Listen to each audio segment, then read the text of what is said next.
अरे विन कितने थे ये लोग खेले जा रहे हैं। टाइमिंग के अंदर जो सबसे ज़्यादा गोल कितना घंटा में स्टार्ट है? 9 बजे से 10:30। अरे सब बैठ जाएंगे तो खेल कर प्लेयर से थक जाएंगे। 10:30 प्लेयर भी चला गया वो प्लेयर सब भी आधार कंट्री का था ना तो भी चले गए वो लोग चला गया मतलब कि बैट्समैन था ना जैसे जोश बटलर इंग्लैंड में वो पारी को अच्छे से संभाल लेता है वो बटलर रहता था। क्यों चले गए वो लोग का मैच हो रहा है ना वेस्ट इंडीज से मैच है इसलिए वो अपना कंट्री के पहले देगा तुम्हारा आईपीएल देखेगा पहले। ऐसे लोगों को नहीं खरीदना चाहिए ऐसे लोग नहीं खेले तो आईपीएल भी नहीं होगा। आराम से कूल डाउन बहुत टाइम है अभी। मुशर्रफ एक झलक इधर अरे पार मत करो गुस्से में यहाँ उठाए दो। हाँ बहुत अच्छा सिम दिखाने नहीं पाया।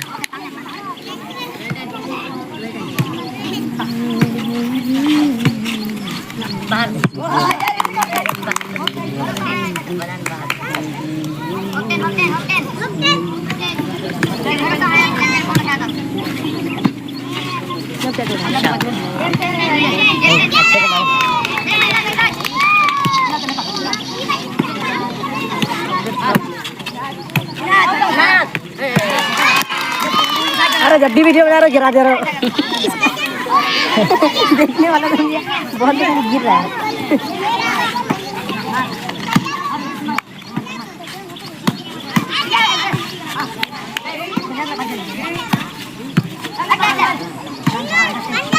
वाह माशाल्लाह चल रहा है।